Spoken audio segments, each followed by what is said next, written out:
I come from a period where creativity wasn't like it is now. It's like a long table full of men wearing suits, who've got ideas, very old-fashioned ideas or funny ideas.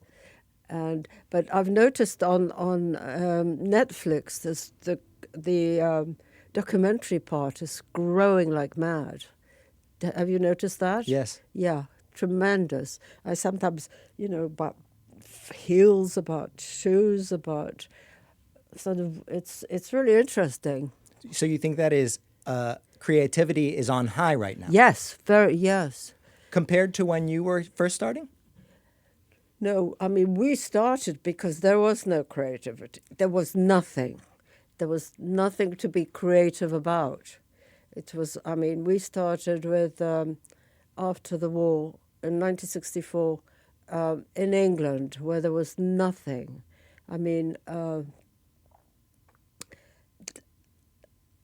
It was a time when nothing was produced. There was, for instance, I was crazy about Art Deco. There was nothing Art Deco because then they didn't build Art Deco.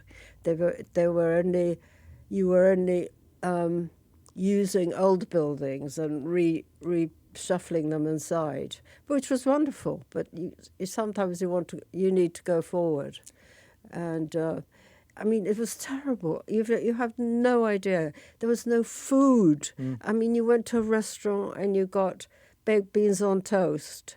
A decent restaurant. There was no food, no creativity, and anything. It was incredible. Do you think all places Yeah.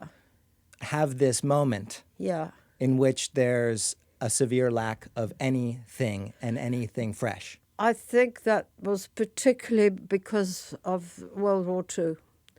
So, whereas America, because we were watching films, sort of Debbie Reynolds in beautiful kitchen in a huge dress and a little apron, and she was dancing away, cooking. What did you think of that? I thought I've got to see America before I settle down. I've got to see it. And it was all singing and... Like magical. Absolutely. And even when she was putting the kettle on that whistled, kettle, that whistled, wow, you have no idea. As far as the food was concerned, when we were... that was earlier than when I met Fitz, but when we arrived in England from Palestine, there was books that you could only have 1 egg a week and 4... Like rations almost. Oh, yes, terrible, terrible. 1 egg a week. 2 ounces of cheese. Nobody saw cheese. Oh, my God, they used to get so excited. And you have no idea. So, of course, there was this amazing generation of sort of 15-year-olds that were left home because the parents were so awful. They were so old-fashioned. After the war, they were very like old vintage pre-war. They went through terrible times, but they took it out on the children. And what are you doing? You can't do that, and you can't wear. Do you know you couldn't get a black dress in London until about 1966? Anything black, because it was because it was to do with when you're buried. It was used for that. What did kids do?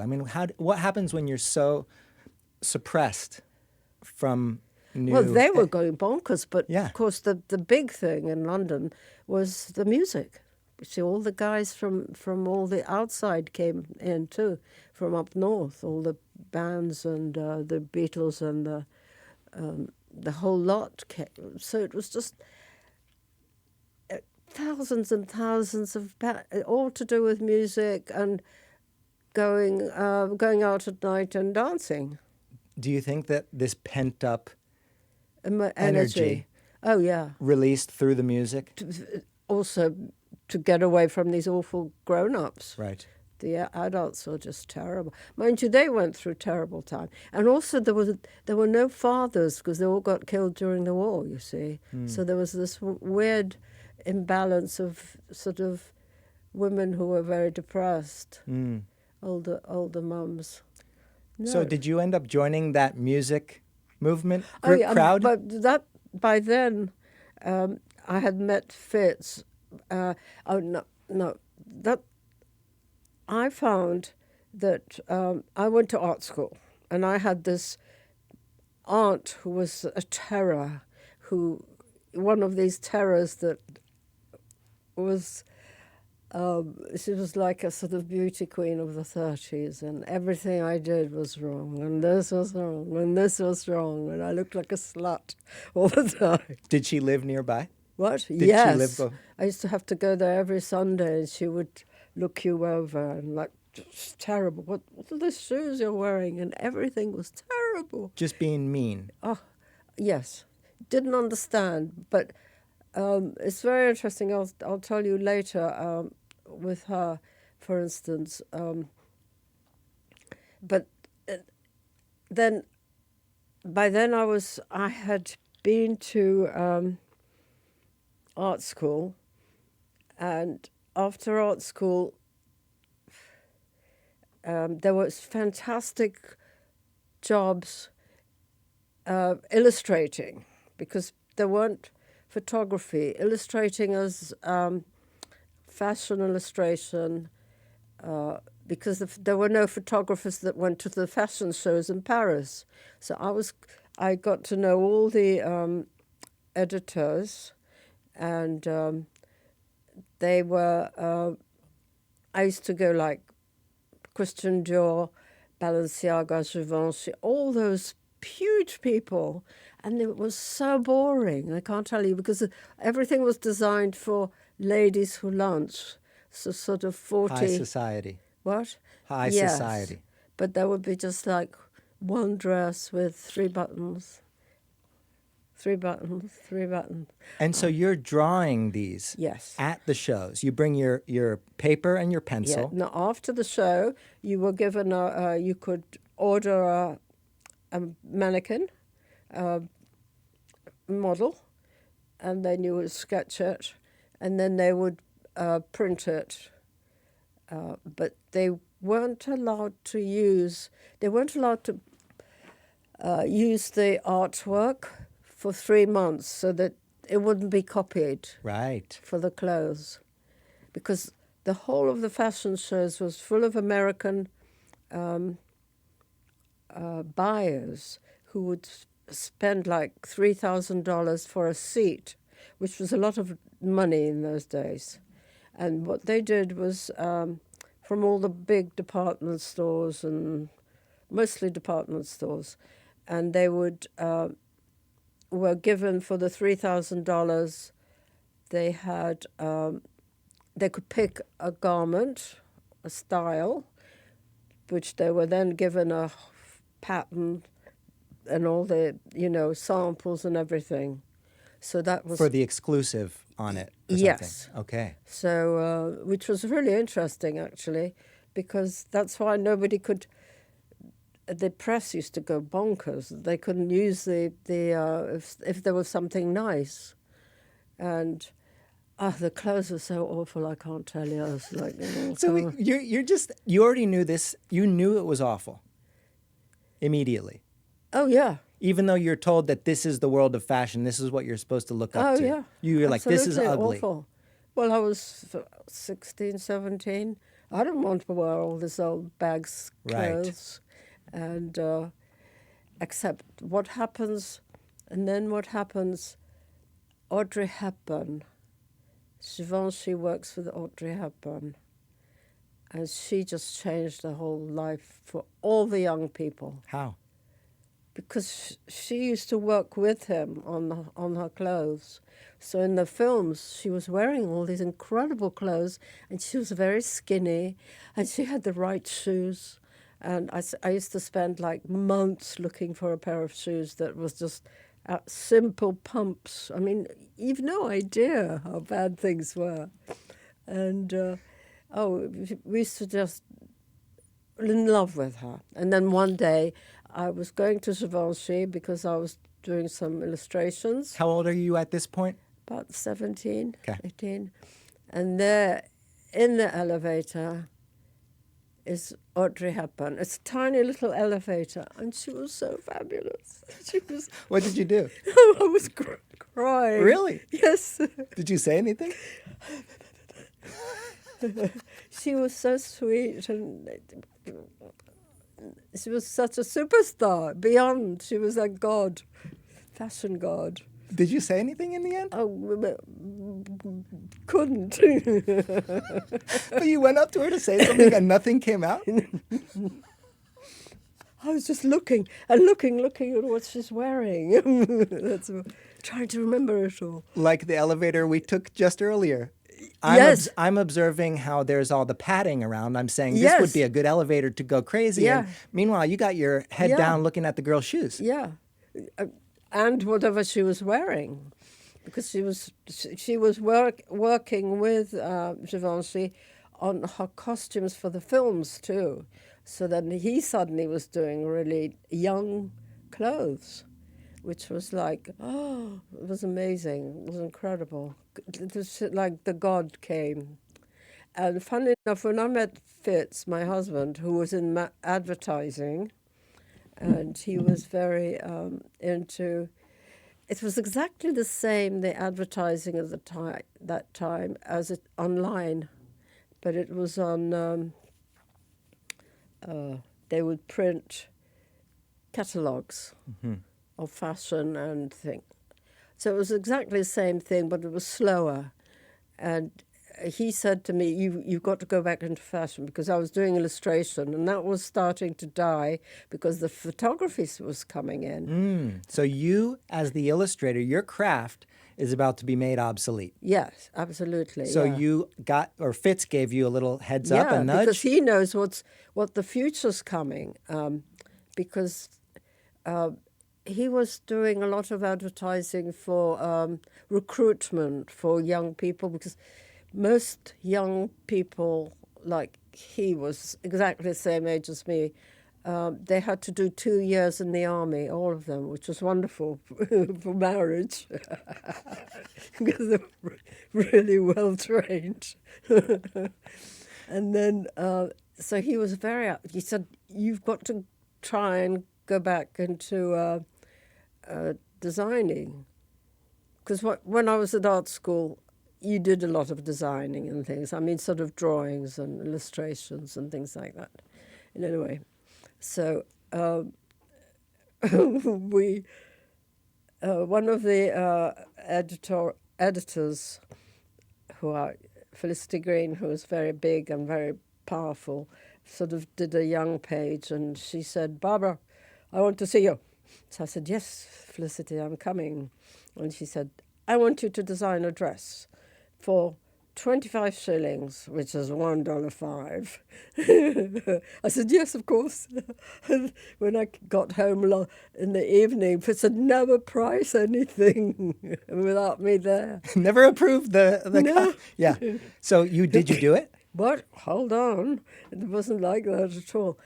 Well, we thought it'll come and it'll go away, but it wasn't. We got 17,000 requests with money orders, one size, one color.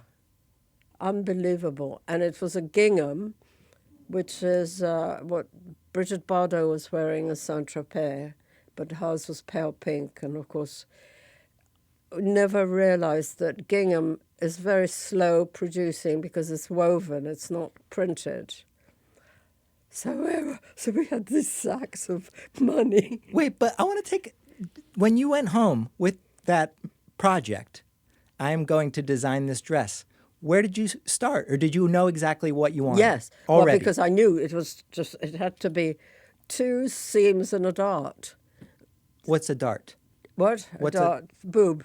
Oh, Because there was pattern cutting, you see, too, and a little collar and a hole in the back. right. Yeah, and luckily the Royal College made the sample for us. But so how long would you say it took you to put that together? It was quite quick because Fitz was one marvelous. He said, "I'll get the samples done somewhere else," and he got very friendly with all the Greek manufacturers because there was a lot of manufacturing in England at that time, and there were Greeks, and he would have to go Greek dancing every weekend. Friday, and throw plates and In order to get the relationships. no, to get the production. Right. I mean, you need the contact first. You got to be friends with them, right? Yes, absolutely. So you come up with this concept. You've got all of these pre-orders. You've got your manufacturers lined up. Yeah. What happens next? Then we start. Then we have to find the fabric, and it's terrible. All these crooks, all who fabric, they bring us swatches, which is not.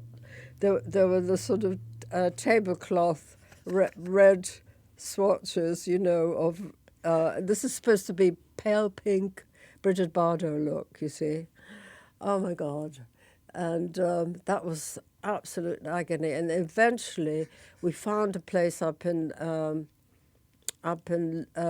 Liverpool, who I still work with now. It's amazing. They were Burgess Ledward. They were fantastic, and he said, "Yeah, I know what you want," and they did it for us. They were so thrilled to do it, and we worked with them forever. And then, okay, so then we have the production comes in. We've got the money. It's in postal orders. It's like bits of paper, you know? Ah. It's awful. Almost like a check? What? Almost like a check? Even worse, tiny little. And Like a we stamp? just literally had literally had a sack, a plastic sack full of this. Just sitting in the living room? Yes, and then, because it keeps coming in daily to our home, because the address was our home. Okay, so And was that, may I just ask, was that like we might be onto something huge? oh feeling? yes, definitely. Oh, the energy is like that. We've got this and that and the other, but we can't find a bank to take all this rubbish. Right, because they're going to think you're the crook. And we had to go to Barclays Bank, and they kicked us out and said, "No, you can't just give me a whole bag of Why? money." What was their issues? No. So Fitz said, "Okay," because it's very important to have mails. Right. And so we went to Lloyd's Bank, and he threw the stuff on the counter, and they said, "Yes, of course, we'd love to take it." So you got that bank account. So we got the bank. Okay. Yeah, and then he found we found the Greek, fantastic Greek family, and okay, so then we take this beautiful old vintage old shop that was a chemist's shop, but with fantastic old sort of black and gold. The decor inside is just absolutely gorgeous. So we take that as a stockroom, and we put all the as the stuff comes in before we send it out, which we have to do ourselves. What was I going to say? You got your stock room, We've got everything. filling it up. Right. And we got the money. We don't know what to do with it. That's terribly funny. Oh, yes, and then the production keeps coming. And then suddenly, Fitz was still working in the advertising agency. And I said, one day, I suddenly have all these like huge amount of girls coming in. They want to see the stuff. And where are they coming into? They're coming in from all over England because we happen to be in High Street, Kensington, which was underground, which was the biggest underground throughout the country. So this was this incredible people queuing, and I'm ringing fits. But are they outside of your house?